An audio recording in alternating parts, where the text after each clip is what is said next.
guys, bago tayo kumain dito sa may Lumihan, ay maligo muna tayo dito.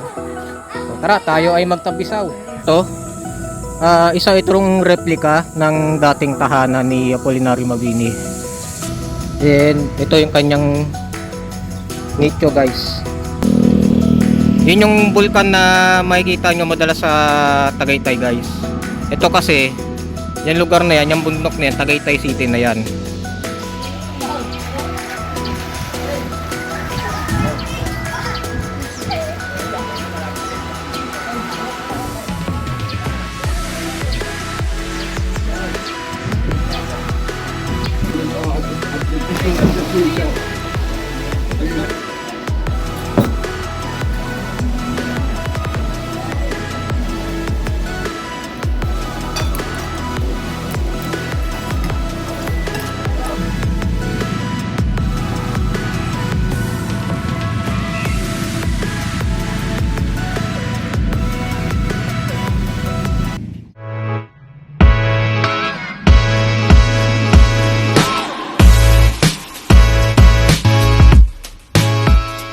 Right guys, nasa turbina na tayo at malayo pa tayo sa katotohanan. Meron pa tayong aahunin doon sa may bandang bago makarating ng arko ng Batangas province. So kailangan pa natin ng matintinding cardio pa. Nandito na tayo sa arko ng probinsya ng Batangas. Yan. Bagong-bago na kanilang arko guys. Dati luma yan. Ngayon binago na nila yung lettering.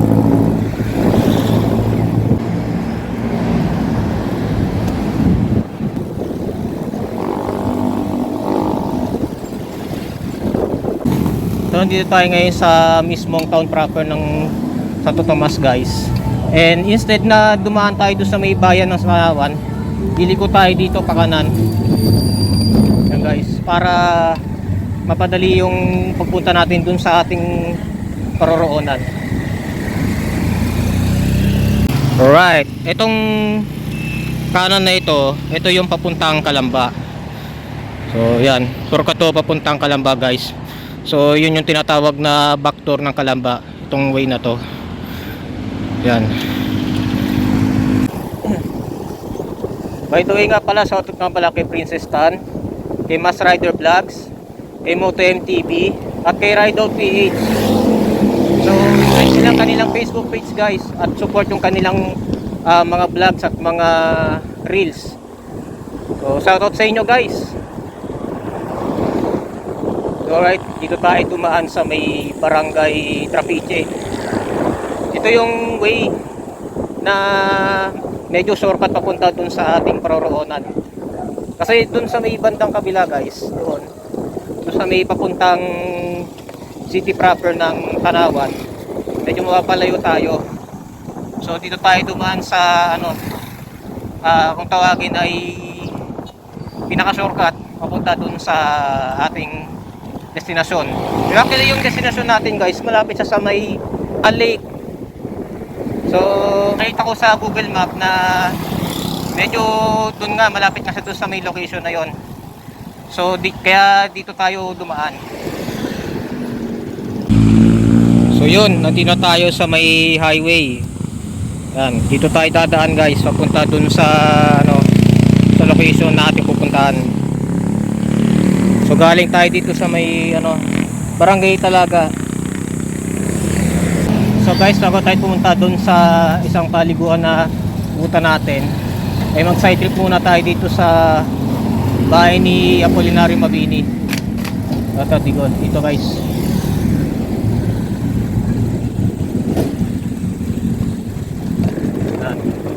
Ito yung kanyang historical landmark o yung kanyang lupang panganakan. And ito yung grave mark na nakalagay dito. Natin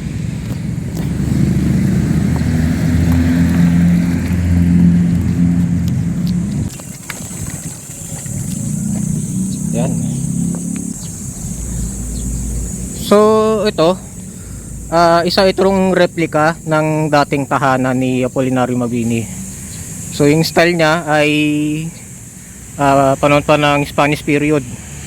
Pero hindi ito yung totoong bahay niya. Isa lamang itong replika, guys. Yan. Ganda ng kanyang memorial site. Talagang ginawa na talagang isang park. Grabe. Tapos ang kagandahan pa dito, guys, libre pa entrance.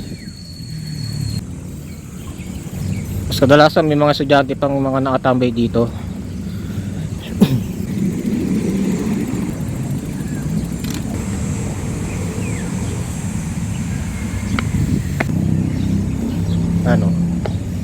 Ang kanyang statwa. And ito yung kanyang nicho, guys. Ito. Nakakamiss, oh. Pinaganda nila. Okay, guys. Walang kailangang mamatay tayo sa gitna o sa wakas man ng sang-araw na pagpapakasakit. Ang mga susunod na salin ng lahi sa pagdarasal nila sa harap ng ating mga puntod ay naghahandog sa atin ng lupa ng pagmamahal at pagpapasalamat at hindi ng masaklap na pagsisisi. So ito isa sa mga kataga na binanggit ni Apolinario Mabini. So kilala si Apolinario Mabini, guys, na isang dakilang lumpo. So lumpo talaga siya nung siya ay nabubuhay pa.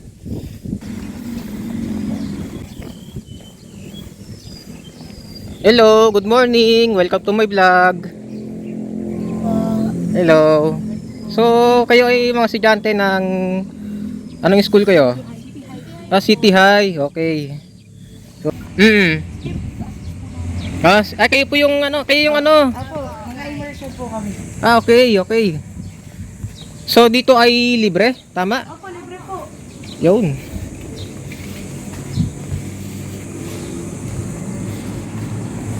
9 AM po ang umpisa, pero pwede naman po kami. Okay. So, Okay lang po bang mga walang aircon basta po bukas ang ilaw? okay lang. Sige po. Okay, maliligo din naman sa dito, Pag-asa. Oo. So guys, sa mga gustong bumisit dito, mag-logbook muna kayo dito, guys.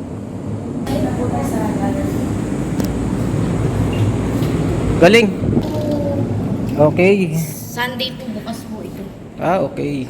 Ito po ang gallery 1 po namin, ang buhay po ni Capule or Apolinario Mabini nung siya po ay bata. So makikita niyo po dito, pwede niyo po tingnan ang kanyang po mga naging papel, mga grado niya sa UST at mga papel niya po sa Colegio de San Juan de Letran. Letran, okay. So hindi po siya original pero siya po ay facsimile lang. So the same size, the same po ng nilalaman, wala pong binago. Okay. Ito po yung last picture ni Mabini before siya malungko po siya. Malungko. Around Okay. 29-30. And that po. So siya po ay 5'7", matangkad po siya. Okay. Ito po, original memorabilia po, handkerchief po na binigay ni Capule sa kanyang female friend. Okay. Opo. Florentina. Cesario. So ito po ang kanyang original na lamesa at saka upuan. Kanya po talaga yan. Pati po mga libro is kanya po yan. Collection niya po ng libro. So every time po nalilipat si Mabini ng bahay, lagi niya pong daladala ang kanyang lamesa at upuan. Okay. So lahat yan ay original, pati libro. Yung wall clock po ay hindi po siya original, pero the books, lamesa po at upuan ay original po. Okay. Yun, nakakamiss, guys. Ito po ang nakikita ng naging museta at saka toga, sombrero ni Mabini nung siya po ay gumraduate. Ito. Pero isa pong Replika lang siya. Okay, sige. po, proceed na po tayo sa next slide. Guys, Magamit niya. Yung kanyang stick, tuturo, yung salamin niya. Kanya po talaga yan. Kanya, original po. Ito, Silver kanya. button. Then ito po ang kanyang ferrule, ang kanyang teaching stick na ginagamit lang po ng mga professional na teacher.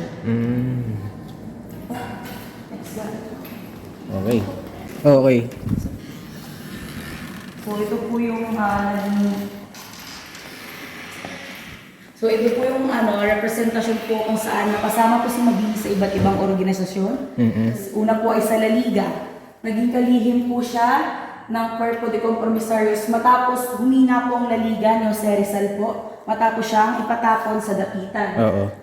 Then ito po, dito po sa part na to ang representasyon ng naging trabaho ni Mabini sa Santa Mesa po bilang isang sakatero po ng mga kabayo. Nagpapakain po siya, nagpapainom ng mga kabayo. May hahalin tulad po natin ito sa kasalukuyang gasoline boy. Dahil po nung unang panahon na nagsisilbi pong makina ng mga kalesa ay ang mga kabayo po natin. Oo, okay. Then the next po ay ang ating bagong bayan or sa kasalukuyan po yung ating luneta po. Luneta, oo. Ay, next na po. So ito po yung mga mas nuisance natin. Ilan po sa ating mga Kasama din po yan. Si Murayta. Okay. Si Murayta yung pinangalan sa isang street sa Manila. Tapos si Lactao. Okay. Oh, Lopez Ayna, yan kilala to eh. Okay. Ito naman po. Dito po, ito po ang ating Intramuros. Okay. So hindi pa yan World War II. Up. Then next. Kasi volcanon pa eh. Opo. Volcano ng... So ito po ang hospital ng San Juan de Dios kung saan po ipinatapon si Mabini matapos nang po siya ay malumpo po. So dapat po ay kasama po siya sa 30 na bibitayan ng Cuerpo de Compromisarios na binangunahan ni Mariano Adriano. Pero dahil po siya ay lumpo at siya po ay nakitang wala nang magagawa, pinatapon po siya sa ospital kung saan ito po ang tatlong sumuri sa kanya. Ito po. Okay. Niya po. Yan yung tatlong doktor na. Yung sumuri po sa kanya ay hindi po nakita ang dahilan kung bakit po siya nalumpo. So sila ay mga Espanyol. Opo. Then ito po ang kanyang replica bed sa San Juan de Dios. Okay. So replica lang yan. Hindi siya yung ano, 'di ba alam ko ang kartilya nila ay hindi bakal, 'di ba? Tama. Oo. Then ito Tao po yung yun. mga naging kasapi ng muling itatag ang Lamida Filipina. So, dito po, makikita natin si Deodato Arellano. Siya po dapat ang unang pangulo ng Katipunan. Ngunit siya ay hindi nakilala. Kaya naman, ang alam po natin na unang pangulo ng Katipunan ay si Andres Bonifacio. Ngunit, siya po talaga ay pangatlo lamang.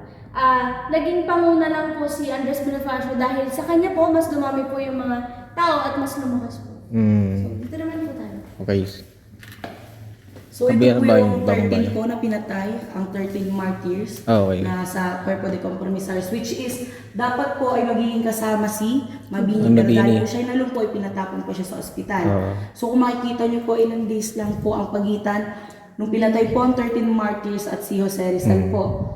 Then parang naging may purpose po kung bakit nalumpo si Mabini. Mas nabigyan pa siya ng buhay para ipaglaban yung gusto niya.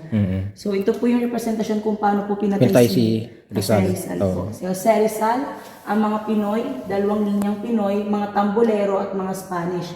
So sila po nag-utos sa mga Pinoy na barilin si Jose Rizal. Dahil pag hindi po nila binaril si Jose Rizal, sila po ang babaril sa mga sundalong Pinoy po. Meron din po tayo ditong picture kung kailan po binaril si Ayan. Ayan nga yun. siya. Ikaw yan. Si Mabini po ay isang masunog. Mason po siya. Mason. So, bago po maging parte ng Mason, hindi lang po ito basta-basta kasasali or participatory. Kailangan po para makasali ka dito ay sa pamamagitan po ng isang imbitasyon. Pero ang imbitasyon po yun ay may requirements. Kailangan po ikaw may good moral, may achievements ka po, matalino ka, at madami ka pong kontribusyon sa lipunan. So, nung naging po siya, naging parte po siya ng Masonaria, naging officer po ng naging party po siya ng Grand Council, which is siya po isang graduator or means katabay, which means hinay-hinay po. Si Mabini po kasi pagsama-sama sila, lagi lang po siyang nasa likod, naka-observe po siya. Hindi niya po pinapangunahan ang kanyang kilos, hindi niya po inuuna kanyang nararamdaman, bagkus iniisip niya po muna bago po siya kumilos. Okay, sige. So, yung hanggang ngayon, yung Mason na yan ay nag-expand, di ba? Opo, sa ngayon po ay nag-e-exist pa daw po. Ang sabi ko siya. Pero po, parang American na daw po. Kasi po dati po parang Spanish, kasi po, sakit po tayo mo. Oo, ngayon Amerika na namamahala. Opo, si Mabini po ay from Spanish. Yes. Pero kinikilig po ng mga American na part pa din daw po sila ng masoneria ng Spanish. Ngunit, iba na daw po yung kanila. Parang dalawa na daw po, American and Spanish. Masoneria. Okay. Pasok po.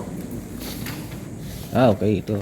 So, dito po ang timeline po ng mga mahalagang pangyayari sa Pilipinas sa taas at ang mga mahalagang pangyayari sa buhay po ni Mabini noong 1898 po. Nung Enero po ay pumunta po siya sa Los Baños dahil nga po siya hindi na makalakad. Nagpagaling po siya sa mga bukal bilang rekomendasyon po ni Antonio Guevara. Yes. February po nung siya po ay lumipat sa Laguna pa rin pero mas tagong lugar which is B Laguna po. Oo, sa Bae. Yes. Apo. Then, nung Hunyo po, doon po nung Enero at Pebrero, inumpisahan niya po ang kanyang mga akdang politikal. Dito niya po sinulat kung yung mga pamahalaan po na gusto niya. Inimbitahan niya po nung Hunyo si Aguinaldo upang makita po ang kanyang mga sinulat. Nung nakita po ni Aguinaldo yung mga sinulat niya, na-amaze po siya dahil ang ganda po ng pagkakasulat ni Mabini. Pero po, nung nakita po ni Aguinaldo ang kalagayan ni Mabini, nawala po yung pagkamangha niya dahil inisip niya isang lumpo kaya magsulat ng ganitong kagandang akdang politikal. So nung nagbigay po ng hinanaing at mga opinion si Mabini, mas lalo po siyang naging na-amaze kay Mabini kung kaya't ginawa niya po itong personal niyang advisor. Tapos po ay Nobyembre, dahil po nung Hunyo po ay idineklara din ang araw ng kalayaan, nung panahon pong yan ay parang kinakalaban po ang Maynila, ang lugar po ng Maynila. Kung kaya't ang kabisera po ng pamahalaan ay nilipat po sa Malolos para po maiiwas po sa gulo, mas malayo po sa Maynila dahil ang Kawit Cavite po ay malapit sa Maynila. Noong Nobyembre po ay dito po nila diniscuss yung mga sinulat po ni Mabini. Pero dahil po sa hindi po mismo yung sinulat ni Mabini ang kanilang inaprubahan bagkus marami pong pagbabago at amendments na ginawa. Yun po. Then yung Disyembre po is the Treaty of Paris kung saan po pinagbili ng Estados Unidos ang Pilipinas kasama po ang Mexico at Puerto Rico. Then ito po, painting lang. Ito painting. Yung naging labanan sa Maynila. Okay, yung Hinera. Battle of Manila, first Battle of Manila, tama. Spain. Oo. Kasi second Battle of Manila ay mga Hapon na eh. Opo. Yun yung pinakamadugong alam ko yung Yan po, mga facsimile papers lang din po yan, facsimile copies. okay. So ito po yung iminungkahing watawat sana ng Pilipinas ni Mabini, ngunit hindi po ito na-aproba. So the red means war, the blue means peace, mountains and Carabao means nature po, and yung nasa gitna po ay equality. Equality, okay. Ito naman po yung isa po sa mga programa konstitusyonal na ipinropose po ni Mabini, ngunit hindi nga po na-aproba ng Kongreso. At kung na-aproba po ito ng Kongreso, bibigyan niya po ng malawak na karapatan ng mga kababaihan sa Pilipinas. Katulad po ng humawak ng anumang katungkulan sa pamahalaan, huwag magbayad ng buwis hanggang sa pagsapit sa edad na 21, bumoto at kumendidato at mag-aral sa lahat ng antas ng edukasyon. At kaya po hindi po ito nung ipinasa po ni Mabini sa Kongreso ang programa konstitusyonal na ito, hindi po ito inaproba dahil masyado daw pong masonic at makapraile. Okay. So ito po, ayon po sa kanyang programa konstitusyonal, dito po kung paano maging Republika ng Pilipinas, kung paano maging Pangulo ng Republika, kung paano maging parte ng Kongreso ng Pilipinas, at kung paano maging Senado ng Pilipinas. Isa po sa dahilan kung bakit hindi ito inaproba dahil napakataas po ng standard na ginawa ni Mabini. Yun po ang sabi ng Kongreso natin noon. Okay. Then ito po, isa po sa gawa at akda ni Mabini na siyang inaprubahan po ni Emilio Aguinaldo, Republika po ng Pilipinas. Okay. Ito po, the last one po is yung mga bihag po nating Espanyol matapos po natin silang matalo. So bilang payo po ni Mabini kay Aguinaldo, upang maipakita na siya ay isang makatao, Mm. ang sinabi niya po ay ibalik ang mga bihag na Espanyol sa kanilang bansa, which is Espanya. Ang simbahan po ng Baler ang siyang naging last station po ng Espanyol bago sila ibalik sa kanilang bansa po. Pero ito po, kung makikita nyo po, hindi po sila pinahirapan, hindi po sila pinatay. Oo. Katulad po ng ginawa sa atin, bagkus ay ipinarada lang po sila. Hindi po yung paradang pagpapahirap, like walk of shame lang po. Oo. Kasi kung makikita nyo po, may mga payong pa. Oo. So hindi po talaga natin pinahirapan ang mga Espanyol noon. Okay, ito yung according Simbahan ng Baler. ito yung according sa alala kong movie di ba? Yung kay Jericho Rosales. O tama. Simbahan po ng Yung Baler. Baler. Okay. Okay po. Okay. Guys, natapos na yung ating tour sa museum. So proceed na tayo dun sa ating paliguan. So ako'y ligong-ligo na talaga. Right, let's go.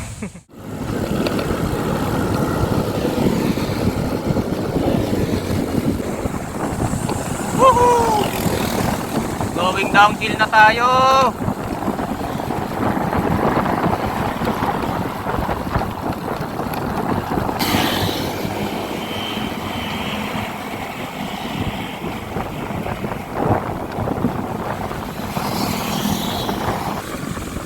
Gandang pagmasdan, no?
Right, side trip muna din tayo dito sa sa Taal Lake, sa may Baywalk.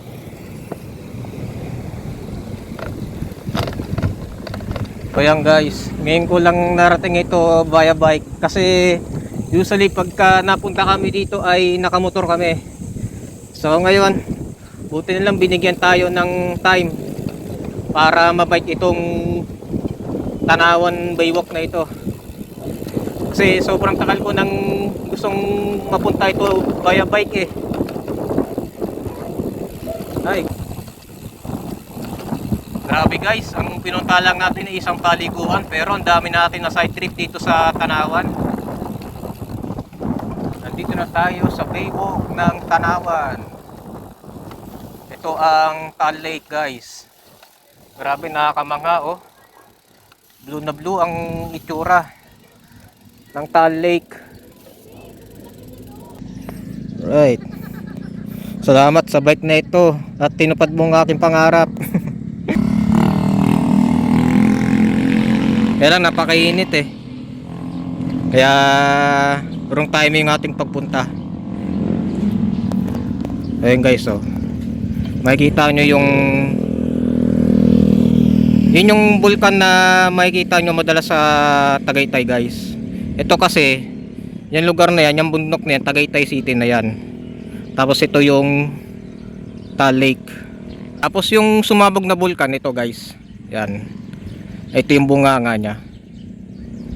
Para siyang kasing baba lang ng Mount Pinatubo. Ito kasi, itong bulkan na ito yung tinatawag na Binintiang Malaki. Na which is ito yung nakikita natin sa Tagaytay, yung scenery doon. Yung kita guys, so may mga building pa doon, no.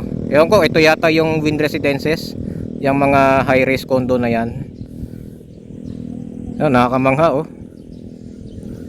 Tapos blue yung yung kulay ng Taal Lake. Ang maganda dito sa Taal Lake guys, napakalinis niya. Kaya yung banda doon may naliligo talaga. Kasi banda doon sa dulo na yun, yung tinatawag na Barangay Wawa. Na kung saan nandun yung mga sikat na lumihan. And then doon din nakalagay mismo yung yung key castles na pinatayo ni Daniel Padilla, yung sikat na sikat ngayon. So wala lang tayong oras para puntahan yon, kasi ang pinunta lang talaga natin ay maligo talaga sa may Pag-asa Weather Pool. So yun yung target natin dito sa Tanawan. Tapos dito may mga business establishment din. Masarap dito pagkagabi guys. Dito sa may bench na ito, maraming tumatambay dito. Mga nagpipiknik, nagsiset ng mga upuan. Yan dito guys sa sa gabi. Maganda dito pag gabi. Yan.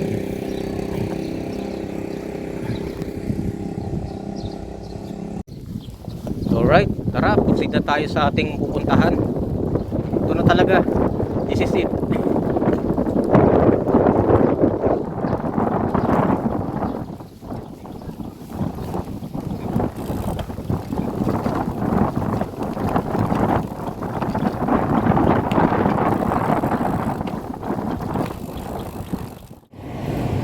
So yung guys, nandito tayo sa Barangay Abulong. So yung tinuturo sa akin ng Google Map ay itong DOSC Pag-asa. So hindi ko alam kung saan banda dito yung may paliguan. Kung tawagin ay Pag-asa Weather Pool. So isa yung libreng paliguan dito na isang running water. So magtatanong-tanong tayo kung saan banda yon. Maraming kantuhan dito Ika dito. Excuse po, pwede po magtanong, saan po yung paliguan? Weather Pool Pag-asa. Kabila pa po. Hindi po dito. Yung kabila pa po. Okay, salamat po. May po yung paliguan, yung Pag-asa Weather Pool.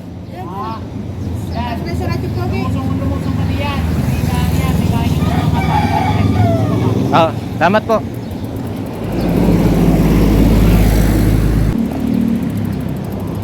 Okay. Tapa.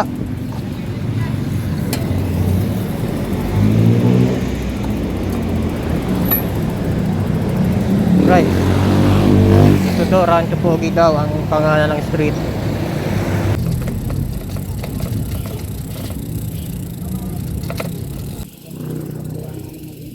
So po dito yung yung may pool. Ay, liguan yan. Ito po. Sige po. May bayad po ba? Wala. Wala po. Salamat po. Saan po yung may sinasabing lumihan dito? Ayan, nakabilang sa baba. Sige po. Thank you po. Ito ang Pag-asa Weather Pool. Grabe guys, tignan nyo ang itsura niya. Maganda siya guys, tapos malinis. And at the same time, kagandahan niya, libre lang. Pwede na dito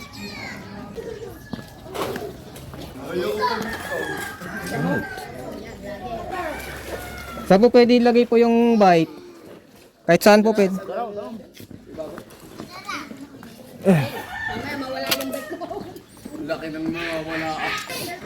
Yung mga bisikleta pwede na iparada dito.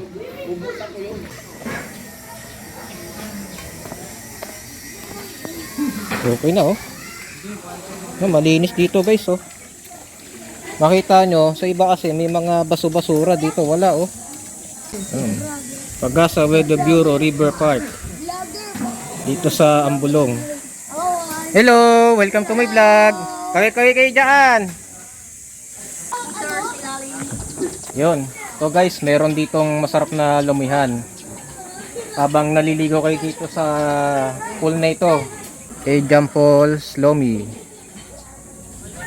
So guys, bago tayo kumain dito sa may lumihan, ay maligo muna tayo dito. So tara, tayo ay magtampisaw. Malamig guys, malamig. Sarap magtampisaw dito. Angels, nag-jam naman ito. Magbaktaw, mag-Jollibee. Sabi ko, Jollibee. Grabe, sarap dito guys. Isipin nyo, libre lang siya, tapos may enjoy nyo pa yung viewing. Yan ito yung viewing niya. Napaka nature. Tapos ito yung kainan. So may mga kainan din dito sa gilid. Hello mga brad. Welcome to my vlog. Baka may gusto kayo shoutout dyan. Shoutout sa BS Cream ng Nova. Shoutout to sa marami kong shota. Ah. Ang pool na ito ay matagal na o bago lang to? Matagal na po, ni-renovate lang. Ni-renovate lang. Kailan pa itong ano na to? Dito lang yung taon lang po, ni-renovate. Okay. Hindi po nga tapos.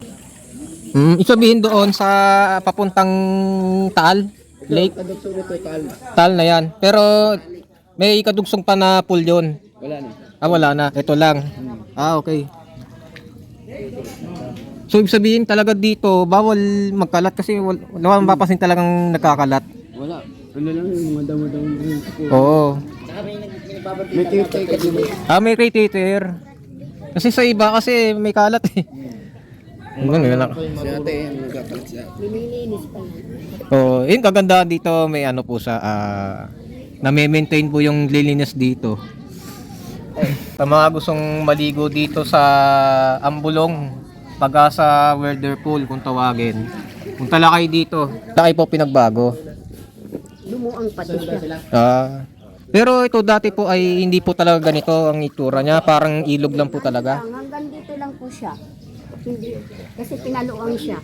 Pinalo. Dati yan ay yung ano ng water lily. Opo. Tapos pinaganda ni Kabo. Oo. Tapos malamig po yung tubig, no? Sadyang malamig po talaga. Sadyang po talaga Kasi malamig. ito ay ano, bukal. Bukal po. Tapos dati may mga ano pa yan eh, yung semento lang dati palong. Pero yun po, wala na po, harang na po talaga yon. Sabihin po, Nilagyan lang yan ng harang oo, para ano yung tubig. opo. Pero dagusan po talaga to papuntang Taal Lake. Yung tubig. So yan po, salamat po kay ate. Kayo po ay taga rito lang po, no?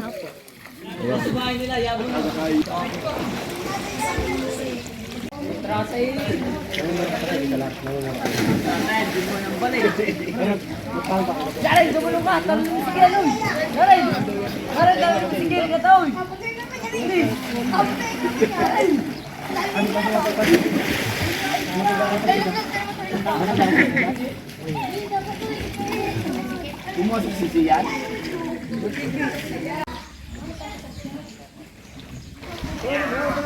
Sa ulit ni Ken. Sisukay na doon sa may sukli. Gentleman ko. Mas palabas-labas.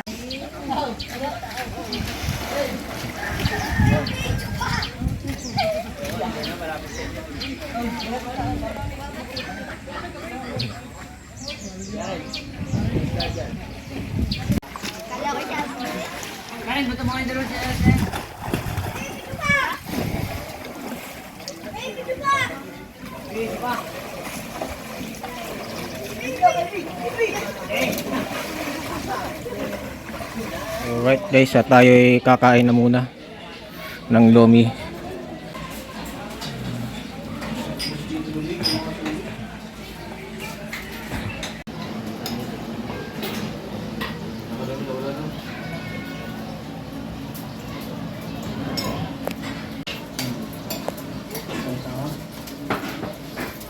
Ayan guys, ito yung ating lomi na in-order natin for 80 pesos. Tapos may background pa tayo ng isang magandang resort dito. So yan, that's it.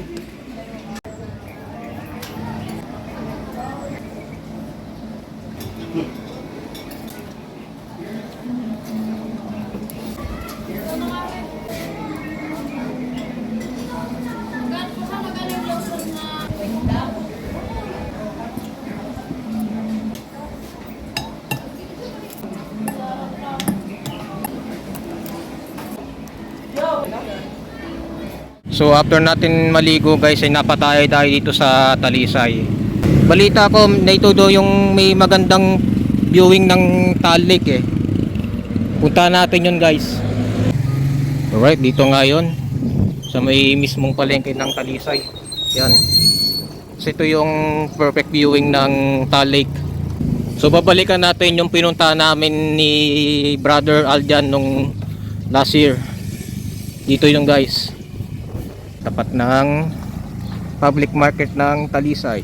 Oh, ganda oh. Grabe oh. Grabe. Nakaka-amaze oh.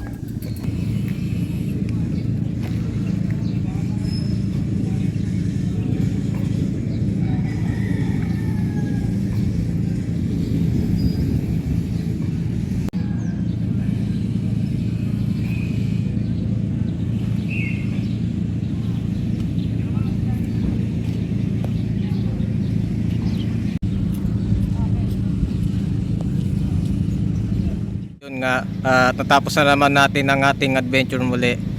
So yun, medyo napagod tayo pero sulit naman yung ating pagta-travel. So ito yung nasa likod ko, ito yung Bulkang Binintiang. Ito yung madalas na nakikita natin sa Tagaytay guys. So nakita natin siyang malapitan at nakita natin yung nakamamangha niyang viewing ng kanyang bunganga. So yon, hanggang dito na lang at maraming salamat sa panonood ng aking vlog at maraming salamat po sa ating mga viewers diyan na patuloy na sumusuporta sa aking mga adventures. Huwag niyo pong kalimutang i-subscribe ang aking YouTube channel, Bicycle Diaries by Luigi Go, and i-like niyo lang ang aking Facebook page guys na Bicycle Diaries Season 4. Bye bye sa inyo.